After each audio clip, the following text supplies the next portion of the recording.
आप देख रहे हैं गोरखधंधा अब्रार कुरैशी के साथ।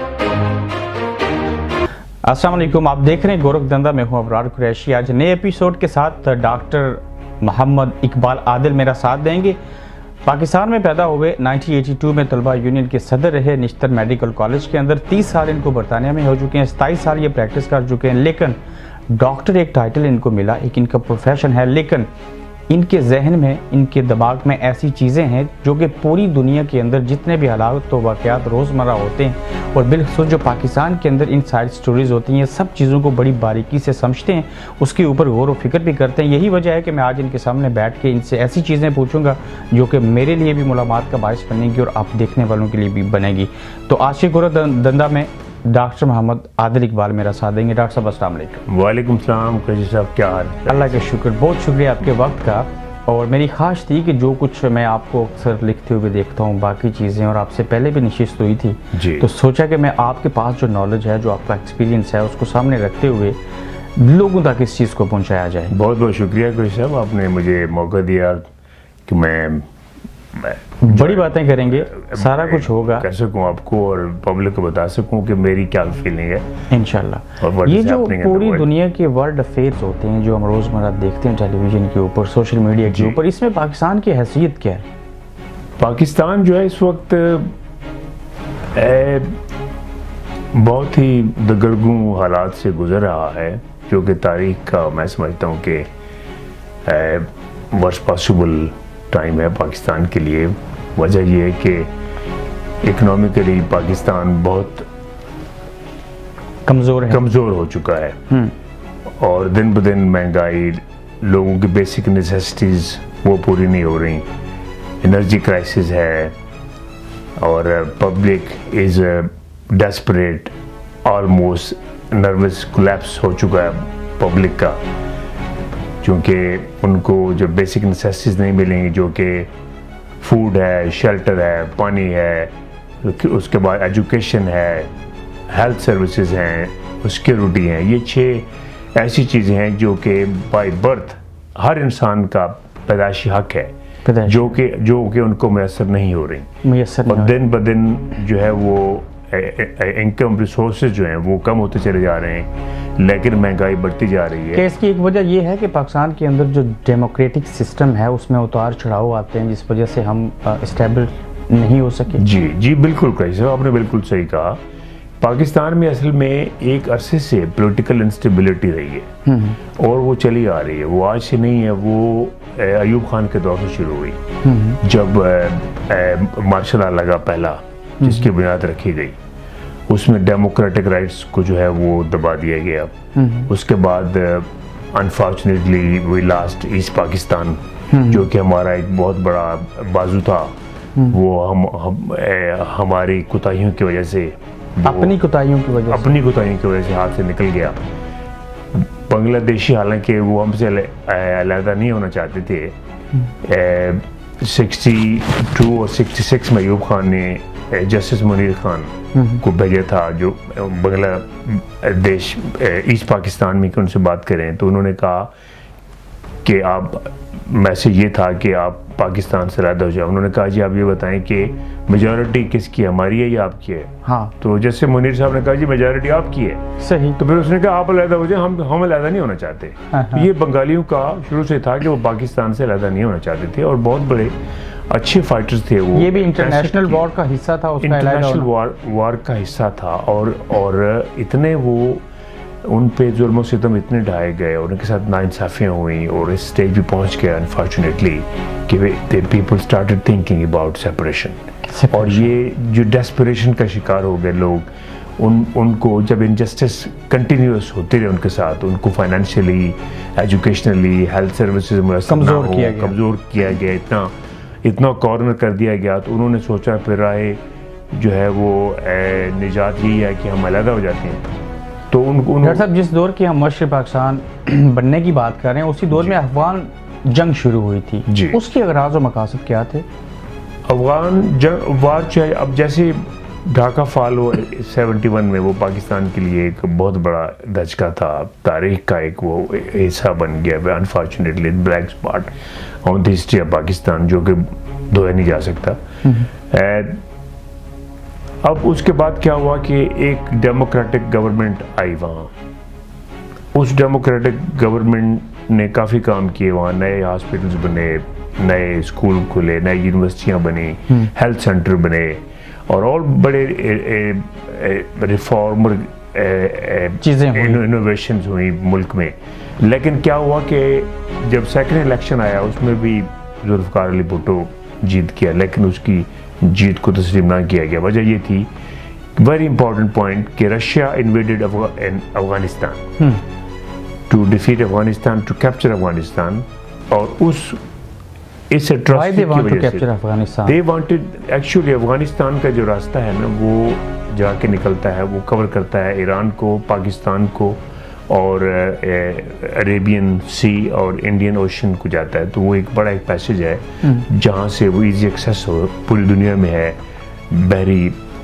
अगर रशिया टेक ओवर करना चाहता था अफगानिस्तान को तो फिर अमेरिका अफगानिस्तान में क्यों आया? बस अमेरिका नहीं चाहता था कि रशिया की वहाँ सुपरमेसी हो, तो इन ऑर्डर टू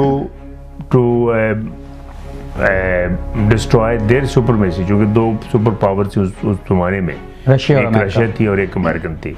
तो दोनों सुपर पावर्स जो है अपने आप को सुपीरियरिटी कॉम्प्लेक्स का शिकार थी और वो चाहते थे कि हमारी सुपरमेसी रहे रीजन में। तभी ये सुपरमेसी तो ग्रेट ब्रिटेन भी चाहते थे जब उन्होंने पूरी दुनिया पे रूल किया, लेकिन वाहिद अफगानिस्तान चंद 3 जगहों में से है जहाँ पे ये भी रूल नहीं कर सके। जैसे रशिया और अमेरिका नाकाम हुए, ऐसे ये भी हुए थे। That is true. ये क्रेडिट किसको जाता है? ये क्रेडिट उस कौम को जाता है क्योंकि वो वॉरियर कौम है और उन्होंने कभी किसी की सुपरमेसी कबूल नहीं किया, अभी तक लड़ रहे हैं। और अमेरिका को वहाँ शिकस्त हुई है, वो माने या ना माने, लेकिन अफगानिस्तान को वो भी फतह नहीं कर सके। हालांकि एक बहुत बड़ा अलायंस बना जो कि वेस्ट का और अमेरिका का और बाकी पूरी दुनिया का उसके खिलाफ, लेकिन अफगानिस्तान को नहीं कवर कर सके। उसके बाद क्या हुआ, अमेरिका ने अफगानिस्तान में इन्वेड करना था, रशिया के खिलाफ लड़ना था, उसकी सुपरमेसी को डैमेज करना था, उसकी सुपीरियरिटी को सैबोटाज करना था, वो कर दिया। और वो आपस में 2 सुपर पावर्स लड़ी। पाकिस्तान जो है वो विक्टिम बन गया।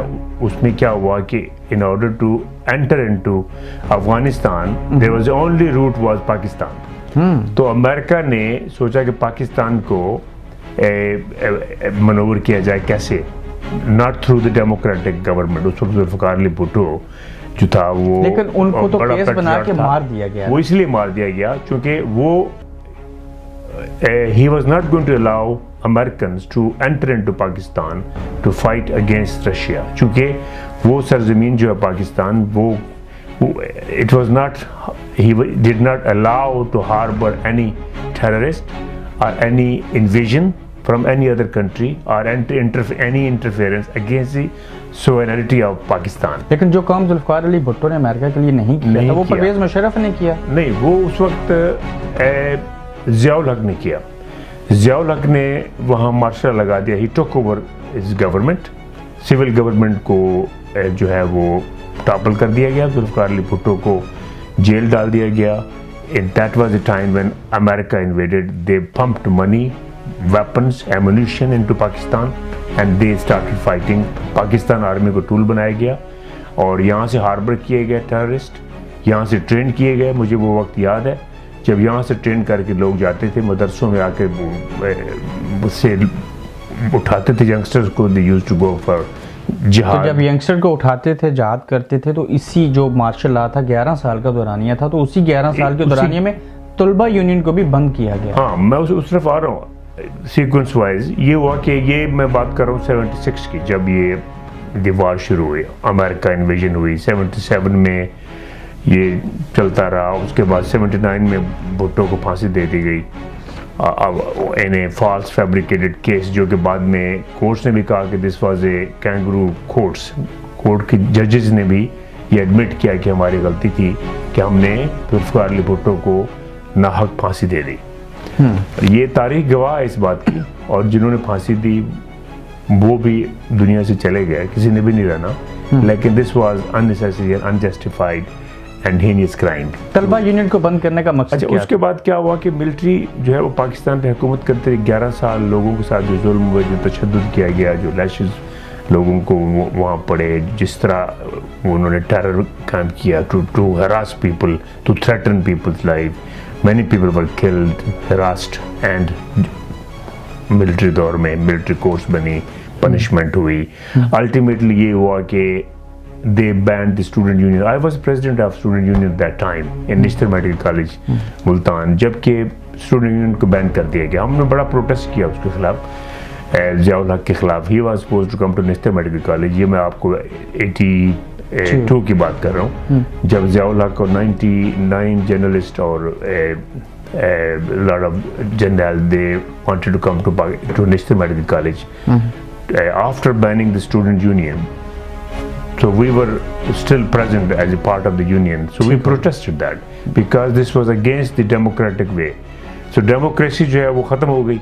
मिलिट्री रूल था एक, जिसको हम स्टूडेंट एक्सेप्ट कभी भी नहीं करते। तो हमने एक्सेप्ट नहीं किया, हमने प्रोटेस्ट किया, हमने कैंपेन चलाई, और उसमें ये हुआ कि स्टूडेंट यूनियन सारी बैन हो गई। और उसके बाद इतना बैन लगा कि आज तक वो बैन नहीं खोल सका। That was actually industry for production of the political. क्या वजह है कि पाकिस्तान के अंदर जो मरूसी सियासत है वो दिन ब दिन परवान चढ़ रही है? इसकी रीजन ये बड़ा एक बहुत अच्छा क्वेश्चन है, वेरी इंपॉर्टेंट आपने सवाल किया मुझे। उसकी वजह ये है कि जो इंडस्ट्री थी पॉलिटिकल ब्रेन डेवलप करने की, वो इंडस्ट्री खत्म होगी टोटली।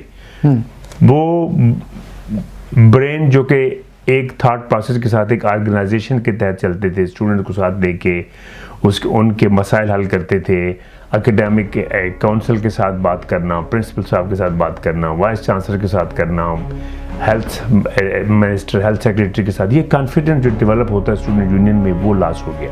वहाँ से ये हुआ कि जब इंडस्ट्री पॉलिटिकल ब्रेन डेवलप करती है, वो इंडस्ट्री जब बंद हो जाए तो उसके बाद ब्रेन कहाँ से डेवलप होंगे? फिर क्या हुआ कि मॉरिसी सियासत शुरू हो गई। जो इम्प्लांटेड लोग थे, जैसे नवाज शरीफ और बाकी लोग जिनको इम्प्लांट किया गया मुल्क में as a goodwill gesture to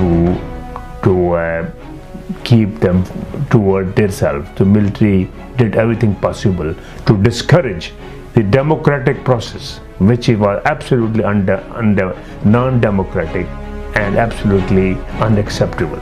ये फिर पाकिस्तानी सियासतदान किसके लिए काम करते हैं? तो ये अवाम के नुमाइंदे, पाकिस्तानी सियासतदान सारे पपेट्स हैं, अवाम के नुमाइंदे। अवाम के पपेट्स हैं मिलिट्री के, और किसके पपेट्स हैं ये? To be very honest with you, what are they doing for? What they have done for public? Public तो हमेशा वोट देती आई है उनको।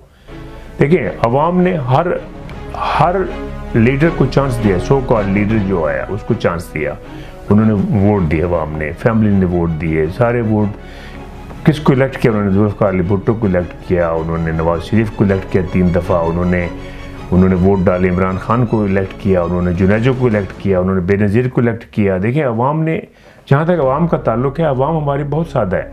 उन्होंने हर उम्मीद पे अपने लीडर मुंतखब किए to create the democratic process. यही हमारे लीडर हैं, रिप्रेजेंटेटिव हैं। आगे चल के उन्होंने पब्लिक के साथ काम नहीं किया, पब्लिक के लिए काम नहीं किया, उन्होंने किसी और फोर्सेस के लिए काम किया। ओके, इसका मतलब कि पाकिस्तान वो वाहिद मुल्क है, हमें महसूस होता है कि यहाँ पे मुस्नुई जमहूरियत है। Absolutely, this is there no doubt about that. They are puppets. जो नवाज शरीफ हो और बाकी जितने पॉलिटिकल लीडर्स मैंने अभी नाम लिए हैं, they are the puppets and working for somebody else, not for public at all. अगर ये मसनूई जमहूरियत है, मार्शल लॉ हमारे मुल्क में ज़्यादा दौर हमने उसका देखा, तो फिर ये जो परवेज़ मुशर्रफ साहब का दौर था, ऐसे दौर में तो तरक्की भी तो हुई ना? नहीं, उसमें तरक्की नहीं हुई, बल्कि उस दौर में आई वुड से कि that was again another black spot in the history of Pakistan as well. वजह ये है कि वहाँ हज़ारों लोग जो हैं वो मिसिंग पीपल में शुमार हो गए, और लॉट ऑफ मर्डर्स हैपन, और अननेसेसरी किलिंग हुई, वहाँ टॉर्चर दिए गए लोगों को, अगवा किया गया, और उनको अपने पेरेंट्स से दूर जहाद के लिए भेजना पड़ा। ये जो मुजाहिदीन और जो तालिबान पैदा हुए थे, ये तालिबान किसकी पैदावार है? ये तालिबान अल-कायदा किसकी पैदावार? Al Qaeda is on a payroll of the CIA. They are the agent of the CIA, और पाकिस्तान मिलिट्री ने मिलकर अल-कायदा बनाया। तो इसमें और अल-कायदा ऐसे ही जैसे आपने बनाने की बात की, तो परवेज़ मुशर्रफ साहब के दौर में 56,000 जो फौजी थे वो कॉर्पोरेशन में बैठे हुए। उसमें यही हुआ ना कि उसमें जैसी नॉन डेमोक्रेटिक हुकूमत आती है, उसमें पब्लिक से कोई नहीं होती। This is absolutely non-democratic and unaccountable affair which happens during the martial law regime. This is what happened. और परवेज मुशर्रफ ने क्या किया? परवेज मुशर्रफ ने 56,000 आर्मी मैन एम्प्लॉयड जो कि रिटायर्ड फौजी ऑफिसर थे या वर्किंग फौजी ऑफिसर थे इन different corporation, heads of the different corporations, and they are still working. They're still working. And वो जो continuity चली आ रही है उसकी dictatorship की, that actually remained until today it appears. अगर एक डिक्टेटर के दौर में 56,000 रिटायर्ड फौजी मुलाजमत ले सकते हैं मुख्तलिफ इदारों के अंदर, तो इसका मतलब कि आप ये बता सकते हैं कि पाकिस्तान का कितना फीसद बजट है जो अकाउंटेबल नहीं है? पाकिस्तान में मिलिट्री का जो शेयर है डायरेक्टली इनडायरेक्टली 60% शेयर देती है, to be very honest with you. इसको कौम को शायद ये मालूम नहीं है जो फिगर्स दी जा रही हैं पाकिस्तान मैगजीन्स में और जो पाकिस्तान न्यूज़ में, वो दे आर टोटली रॉन्ग। मैं आपको ऑनेस्टली बताऊं कि there 60% budget is involve around the army which is not accountable.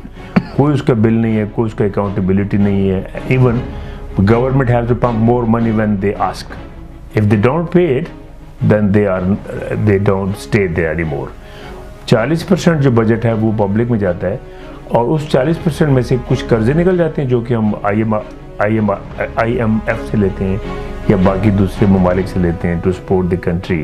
उस 40% में से बाकी, could you believe it कि हेल्थ पे जो है 1% बजट एलोकेट हुआ है, एजुकेशन पे 1%, जो कि मेन थिंग है। जब एजुकेशन ही नहीं होगी, जब हेल्थ नहीं होगी, जब सिक्योरिटी नहीं होगी, इंफ्रास्ट्रक्चर नहीं बनेगा, तो कैसे मुल्क तरक्की करेगा? ग्रूमिंग कैसे होगी कौमों की? लोग बच्चे कैसे जो है वो आगे चलेंगे? कंपटीशन ये जानबूझ के किया जाता है? ये इसलिए किया जा रहा है कि जो बल्क ऑफ मनी है, जो जीडीपी जो कलेक्ट होता है पाकिस्तान से, Pakistan is industrial country, agricultural country, used to be industrial as well. वो बड़े अच्छे ब्रेन हैं, पूरी दुनिया में काम कर रहे हैं और अल्लाह का फजल है कि जहाँ भी देखें आप Pakistani, they are working on very high position. Exactly, they are very brainy, very hard working nation, जो कि बड़े कामयाब है हर जगह। अपने मुल्क में कामयाब क्यों नहीं होते? Why they leave the country? जो बेचारे रह जाते हैं वहाँ, उनके लिए क्या वहाँ मौके हैं? What is the security for the new generation? What are they going to do? This is a question mark. अगर 56,000 एक फौजी डिक्टेटर में लोग सर्विसेज के ऊपर लगे मुख्तलिफ, तो इस मीन्स कि ओवरऑल पाकिस्तान आर्मी के जो डिपार्टमेंट है वो कहाँ काम करते हैं?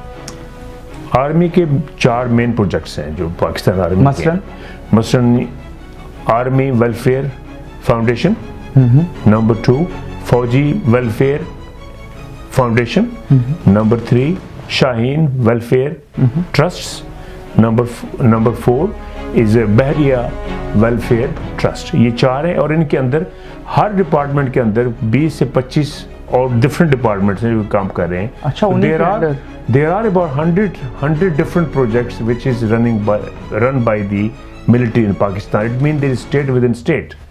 जब इतना रेवेन्यू जो है वो मिलिट्री इकट्ठा कर रही है, तो पाकिस्तान पब्लिक कहाँ है? रेवेन्यू की बात हो रही है तो अमेरिका से हम मिलियंस डॉलर लेते हैं, वो सऊदी अरेबिया से $1 मिलियन चाहिए। This is a question mark, ये कहाँ पे? That is not accountable. वो किसके?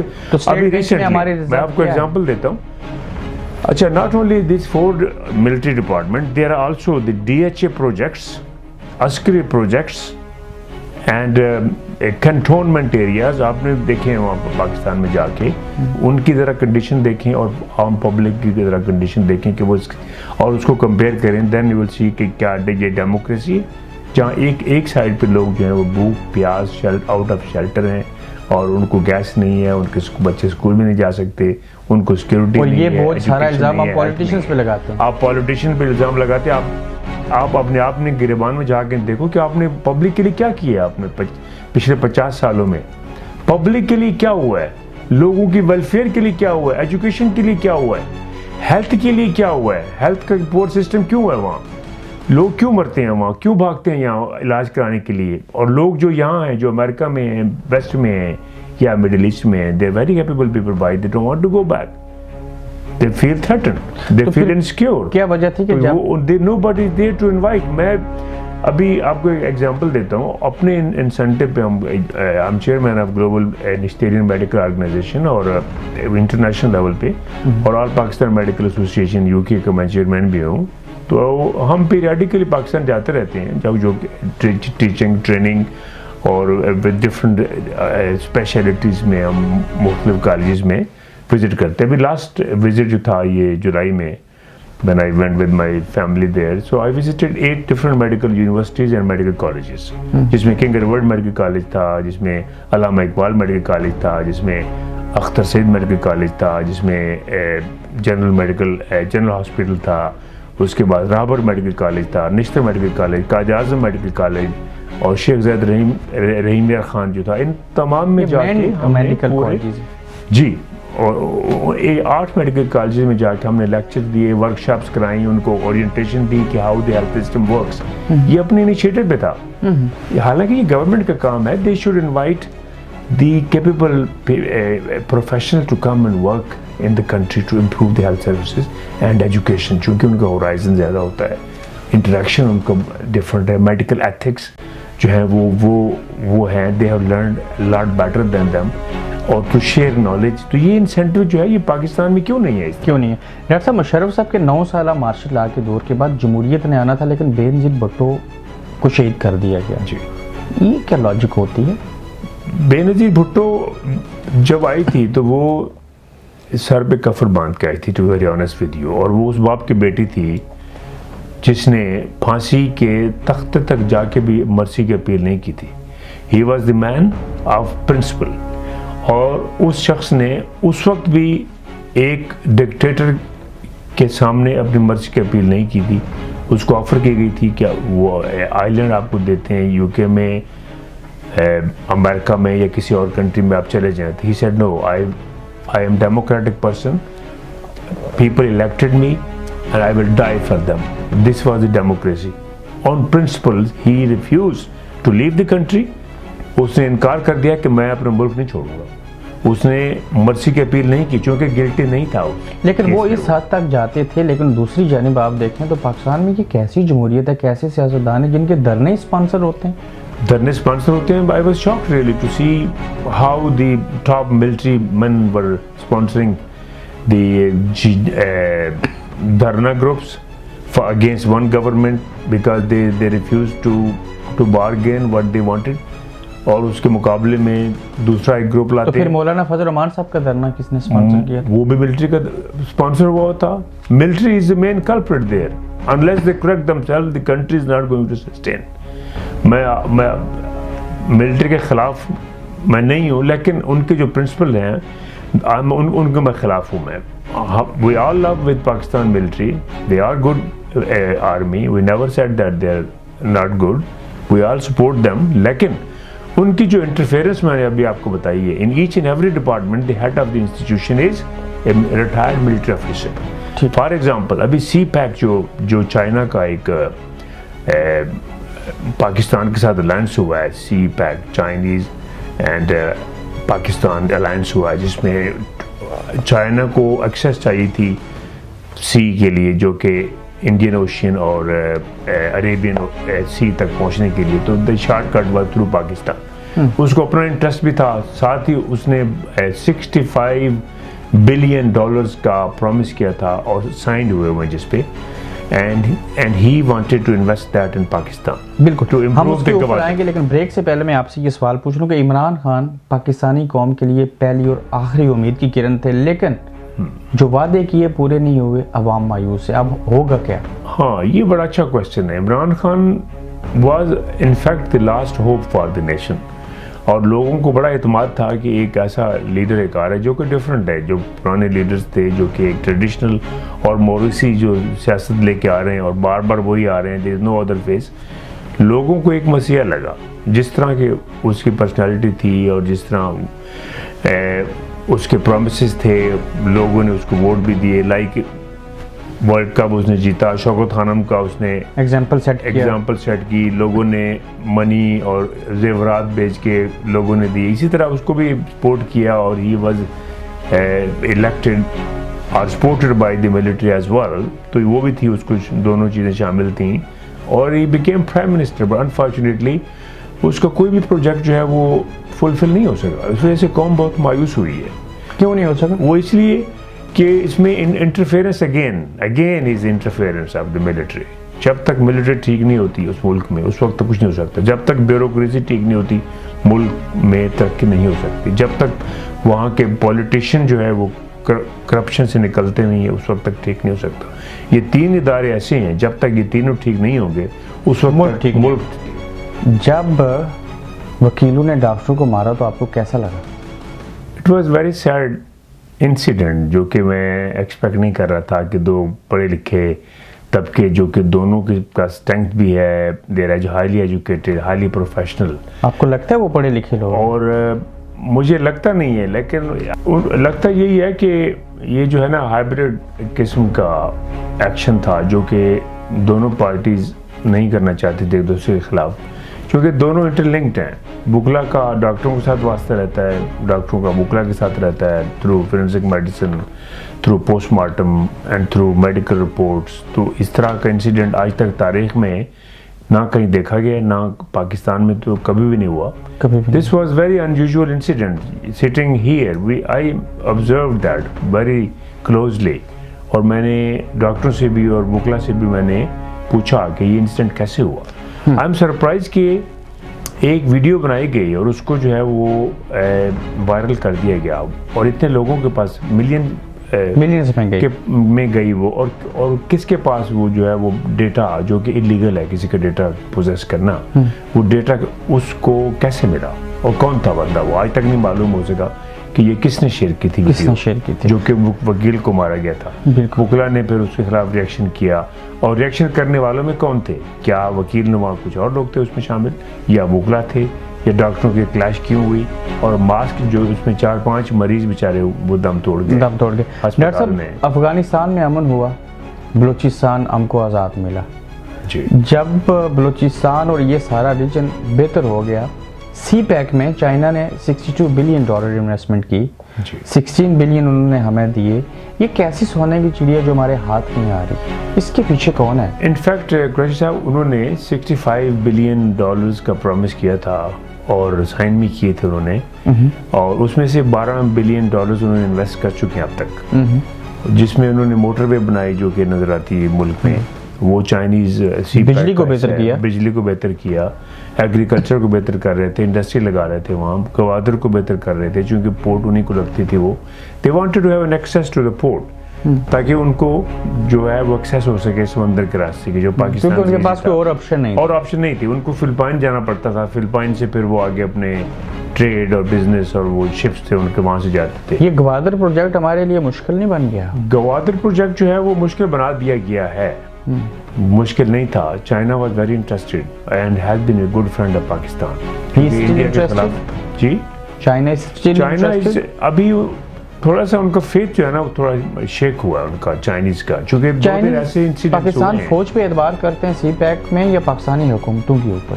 देखिए, चाइना में डेमोक्रेटिक हुकूमत है शुरू से ही, वहाँ मिलिट्री हुकूमत नहीं रही, डिक्टेटरशिप नहीं रही वहाँ, सो दे बिलीव ऑन डेमोक्रेसी। ठीक, अगर वो भुट्टो के साथ थे तो डेमोक्रेसी की वजह से ही थे, अगर वो पाकिस्तान के साथ हैं तो पब्लिक के साथ हैं, वो मिलिट्री के साथ ऑब्वियसली जब पब्लिक के साथ हैं तो then military is also part of that. लेकिन अब उसमें यह है कि जब उनको ये मालूम हुआ, वहाँ असल में द रियलिटीज कि वहाँ दो ग्रुप्स हैं जो कि जिनकी मिडिल ईस्ट और साउथ ईस्ट एशिया पे नज़र है। एक ब्लॉक में मुस्लिम ममालिक हैं जिसमें 56 मुस्लिम कंट्रीज हैं, 1.7 बिलियन मुस्लिम को जो रिप्रेजेंट कर रहे थे। अभी रिसेंटली मलेशिया में उन्होंने एक इस्लामिक समिट जो है वो कंडक्ट कराया, जो कि डॉक्टर मोहम्मद मातिर। अगर उस इस्लामिक समिट कॉन्फ्रेंस में इमरान खान नहीं गए तो इसका फायदा किसको हुआ? इसका फायदा जो है वो उनको हुआ जो चाहते थे कि ये जो है पाकिस्तान उस समिट का हिस्सा ना बन सके। उनको से मुराद क्या है? उनका अमेरिका का, उसका चूंकि दूसरा ब्लॉक उसी तरफ आ रहा था। एक ब्लॉक इन 56 ममालिक का जिसमें 56 मुस्लिम ममालिक है, उनके साथ चाइना और रशिया बैक कर, चाइना इस्लामी ममालिक के साथ बैक कर रहे हैं। तो ये एक हकीकत है। और on the other side there is India and America. अब ग्रेटर इंडिया का जो कंसेप्ट है वो वही चल रहा है जो कि ग्रेटर इसराइल का था। अब ग्रेटर इसराइल का कंसेप्ट ये था कि ये 7 मुस्लिम ममालिक को वो टोटली डैमेज कर चुके हैं, they are wiped out. It doesn't mean कि they names are there still, their puppet government is there, लेकिन वो मुल्क नहीं है जो कि डेमोक्रेटिक के ज़माने में होते थे। वो जो ग्रेटर इसराइल का फार्मूला है जी, इस मीन्स के उसी फार्मूले में जो रुकावट था जनरल कासिम सुलेमानी, जी जी जी, इनको इसलिए मारा गया। बिल्कुल। जनरल कासिम सुलेमानी के बारे में मीडिया ने अनफॉर्चुनेटली जो इम्प्रेशन दिया है, लोगों को जो पता है वो ये है कि वो ईरानी था और जनरल था, उसके अलावा कुछ नहीं था। ये बिल्कुल गलत कंसेप्ट है। और ये कहना कि उसने लाखों सुन्नियों को मारा है और उसने मुसलमानों को शहीद किया, ये भी गलत कंसेप्ट है, टोटली गलत है। मैं आपको बताता हूँ उसकी हिस्ट्री का। अमेरिका ने फतेह कर बुश सीनियर, बुश जूनियर, जो कि वार क्रिमिनल्स हैं, Obama is also part of that. Obama ने आईसिस बनाई, उनको फंड किया, जिसमें सऊदी अरेबिया भी शामिल है। फंड करके उन्होंने डैमेज करना शुरू किया, जो कि एंटी इस्लामिक स्टेट्स थी। वो ये सारी जो आईसिस थी वो उनके मुसलमान कंट्री के खिलाफ काम कर रही थी। देखें वहाँ से शुरू हुए, सूडान से came to Yemen, Yemen to Libya, Libya से इजिप्ट, इजिप्ट से सीरिया में आए। सीरिया में उनको रेजिस्टेंस देने वाला शख्स कौन था? इराक को डैमेज किया। 2 million people they murder in Iraq. Many were people were homeless, they were kidnapped and they were shot dead, injured. आपकी इन बातों से मुझे ये लगता है कि पाकिस्तान जब तक माशी तौर पे मजबूत नहीं हो सकता, नहीं हो जाता, तब तक वो किसी दुनिया की इस्लामी इताअत का हिस्सा नहीं बन सकता। एग्जैक्टली। इसलिए पाकिस्तान को माशी तौर पे कमजोर रखा जा रहा है। जी, पाकिस्तान इस मीन्स कि ये ब्लैकमेलिंग है। एग्जैक्टली। ये जब तक पाकिस्तान कमजोर रहेगा और इस जंगल से नहीं निकलेगा, उस वक्त तक ये कशकोल उठा के फिरता रहेगा। तो why not such a brilliant nation, जो कि जिसके पास मैन पावर भी है, ह्यूमन रिसोर्सेज भी हैं, उनको यूज क्यों नहीं करते? इंडस्ट्री को इम्प्रूव करें, एग्रीकल्चर को इम्प्रूव करें, अपने एजुकेशन को इम्प्रूव करें, हेल्थ को इम्प्रूव करें, लोगों को इंसेंटिव दें, उनको काम पे लगाएं। When they live, why they live in the country? Have anybody thought about that? Is anybody bothered कि मैं यहाँ क्यों हूँ, या बाकी लोग क्यों छोड़ रहे हैं मुल्क को? यंगस्टर क्यों पूछ रहे हैं बार बार मुझसे? मुझे रोज़ I receive hundreds of emails कि सर कहीं वहाँ जॉब मिल सकता है हमें पाकिस्तान में जॉब नहीं मिल रहा, in spite of having qualification. मुझे ईमेल्स आती हैं। इसका इलाज क्या पाकिस्तान की बेहतरी कैसे हो सकती है? पाकिस्तान के लिए ये कि Pakistan have to stand on their feet. The interference of the military should be abolished. Military को कायद-ए-आज़म ने कहा था कि मिलिट्री को साफ मैसेज दिया था वो कि वो कोड नहीं किया जाता, और कायद-ए-आज़म ने क्लियर कहा था कि military is not for implementing or changing the civil administration or to interfere in that, but they are there to protect the borders and remain in their discipline. Their job is to protect the nation. लेकिन unfortunately military की जो interference है in each and every institution, that is causing the serious problem. उससे फिर जो है वो weak और corrupt politician आते हैं जो कि under the hand काम करते हैं। कुछ अरसे बाद, 2 साल बाद वो हटा दिए जाते हैं, फिर नई एक हुकूमत आती है। तो all work under the influence of army, but apparently लगता है कि डेमोक्रेटिक है, बट डेमोक्रेटिक है नहीं। पाकिस्तान को एक ऐसा अच्छा लीडर चाहिए जो सिंधी, पंजाबी, बलोची हमें और सुन्नी वादी शिया से बाहर निकाले, कनेक्ट करे। जी, यही कुछ कासिम सुलेमानी ने किया था इराक में जाके। लोगों को इस बात का मालूम नहीं है। कासिम सुलेमानी जो था वो लीडर था जिसने इराक को जाकर संभाला। देखें, इराक की पूरी जो पार्लियामेंट है उसने अमेरिका को निकलने का कहा, immediate leave the. America is not living the Iraq still, क्योंकि उसकी इंटरेस्ट वहाँ है। उन्होंने एक second biggest oil producing country को ड्रेन करके, ऑयल उसको खोखला करके अभी तक वहीं है, क्योंकि वो सुपरमेसी चाहती हैं। ग्रेटर इसराइल का कंसेप्ट ये था कि नील से लेके मेडिटेरियन तक एक इसराइल बनाया जाए। ये अमेरिका और इसराइल का कंसेप्ट था जो कि मुसलमानों को समझ नहीं आ रहा। दैट इज़ अ रीज़न कि they damage all the 7 Muslim countries. अब वो ईरान, सऊदी अरेबिया और पाकिस्तान के पीछे हैं। ईरान को सऊदी अरेबिया से लाने की कोशिश कर रहे हैं, जो कि शिया और सुन्नी का फसाद जो है अभी तक लोग नहीं समझ रहे हैं, उससे नहीं निकल रहे हैं। Sulemani tried his level best कि शिया सुन्नी का फसाद ख़त्म किया जाए। उसने, देखें, फ़लस्तीन जो कि चिड़िया नहीं मार सकते थे, उनको इकट्ठा किया, उनको इनकरेज किया, उनको साथ लेके चला। शाम में गया, जो कि वहाँ शिया कौम भी थी, वहाँ सुन्नी भी थी, सबको इकट्ठा किया, उनको ट्रेंड किया। इराक में गया, वहाँ उसने सारों को इकट्ठा किया। उसने शाम में दूसरे जो इस्लामिक ममालिक थे जो कि सारे रूइन हो चुके थे with western and American bombardment and their damage जो उनको हुआ था, उसको रिकंस्ट्रक्ट किया, लोगों को इकट्ठा किया, एंड वहाँ से आईसिस को उसने भगा दिया। 90% this area was captured by ISIS, जो कि funded heavily by Americans and by the West। जिस अमेरिका कासिम सुलेमानी ने जाके ये रोल अदा किया था, उसने ग्रेटर, सॉरी मैंने बात काटी, उसने ग्रेटर इसराइल का कंसेप्ट जो है ना वो अबॉलिश कर दिया, मुसलमानों को इकट्ठा किया, शिया और सुन्नी को उसने मिलाया, उसने दोनों के लिए काम किया।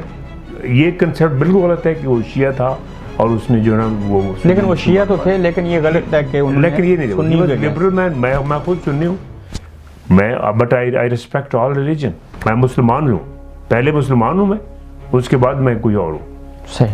तो ये कंसेप्ट, हमें भी ऐसा सुलेमानी जैसा जनरल चाहिए जो कि पाकिस्तान को ठीक कर सके और सबको एक प्लेटफॉर्म पे लाए, लोगों को, शिया सुन्नी बरेली और जितने ग्रुप्स हैं, देवबंदी, इन सारों को इकट्ठा करे, माइल्ड डिफरेंसेस, उनको सारों को प्यार मोहब्बत से रहने का सबक सिखाया जाए, उनको ट्रेन किया जाए, उनको एजुकेट किया जाए, उनको बताया जाए, उनके ज़हनी वुसअत को बढ़ाया जाए। डॉक्टर साहब, हम एक इस्लामी जमहूरिया पाकिस्तान है, हम एक एटमी ताकत हैं, ये कैसा तजाद है कि सिर्फ डैम फंड्स के नाम के ऊपर बरतानिया से 13 मिलियन पाउंड इकट्ठे हुए, लेकिन हमारे स्टेट बैंक ऑफ पाकिस्तान में आज भी 1.6 बिलियन डॉलर है। जी, बल्कि इससे ज़्यादा था, क्योंकि जो फिगर्स हैं वो 56 वो तो ओवरऑल है, मैंने सिर्फ बरतानिया के पाउंड जो है वो इकट्ठे हुए थे बरतानिया से इवन, और बाकी भी इंटरनेशनल लेवल पे काफ़ी लोगों ने हेल्प की थी। पाकिस्तान से बड़ा चंदा जमा हुआ था,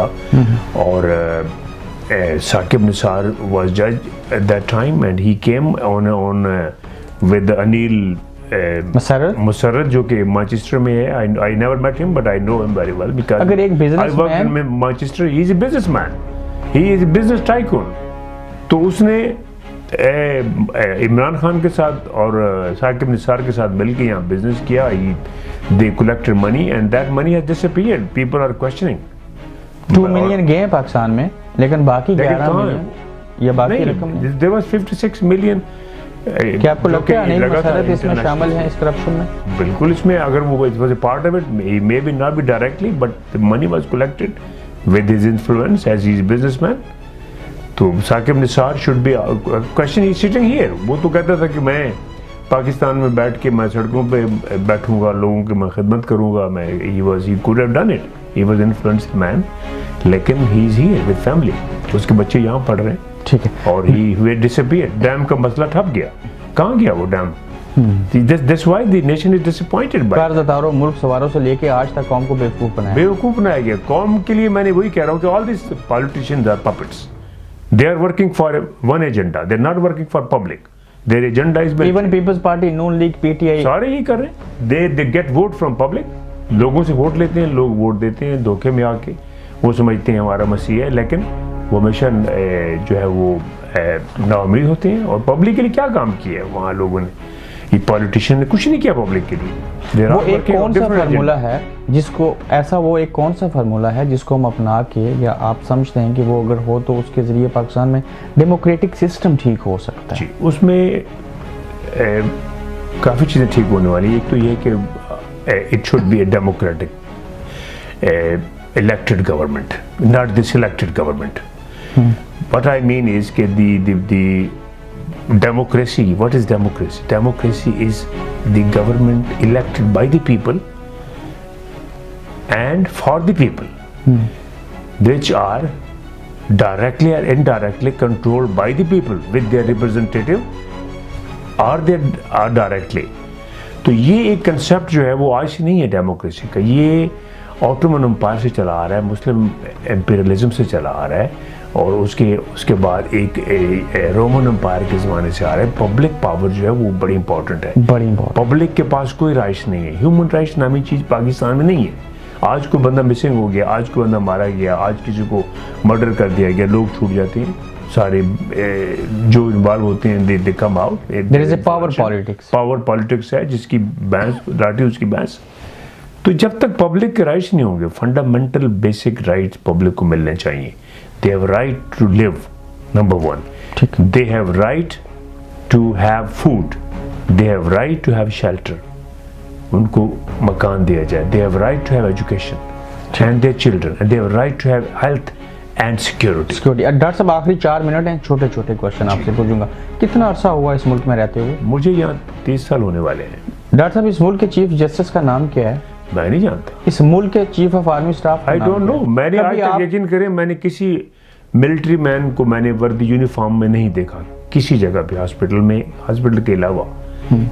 I have worked in different hospital at least in last 30 years। मैं 15-20 अस्पतालों में काम कर चुका हूँ। मैंने आई येट टू सी कि कोई मिलिट्री का इन्फ्लुएंस हो, किसी ब्यूरोक्रेट्स भी आते हैं, मिलिट्री वाले भी आते हैं, they all follow the line. वो कहते हैं, उनसे पूछा जाए कि आप क्या है, ऐसे इंटरव्यू होता है जब, कहते हैं we are public servants. They are public servant because they are paid by the public.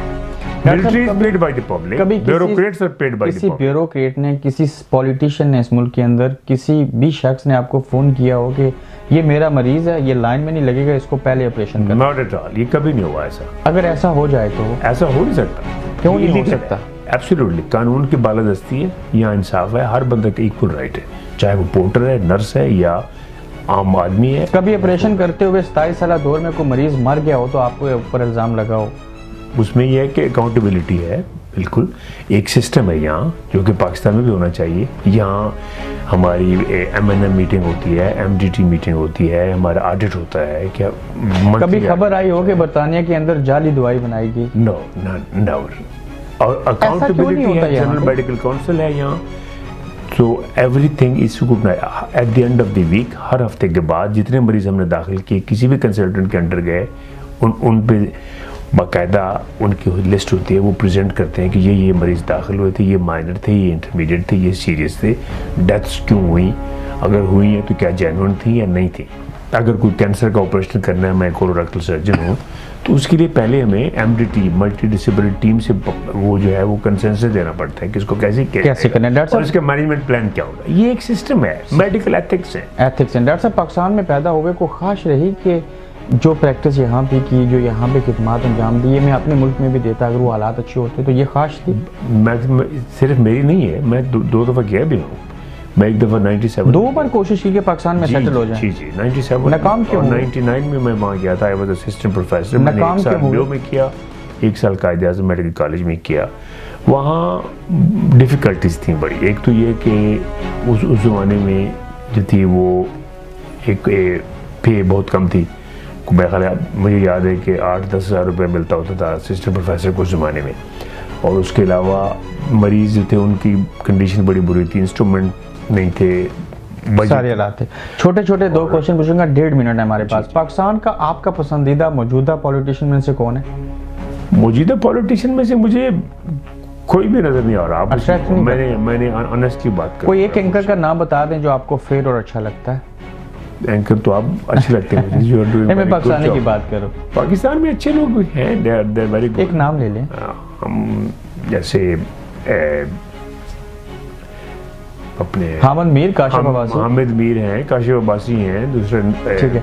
पसंदीदा क्रिकेटर हो? पसंदीदा क्रिकेटर मेरा वो था जो इमरान खान। शुरू में था, अच्छा, he was a good player. और उसके बाद कुछ क्रिकेटर और पाकिस्तान में और भी। यहाँ पे खेल कूद भी करते हैं आप? जी, I do regular gym, I do regular walking, running, और I do lot of other exercises। जितनी आपको मालूमात है, जो अच्छी बातें आपने की, पाकिस्तान से लेके पूरी दुनिया को हमने डिस्कस किया, अपने दिल का एक पसंदीदा शेर सुना दें मुझे। पसंदीदा शेर ये आपने, हाँ, अच्छा सवाल किया आपने। हाँ, शेर ये है कि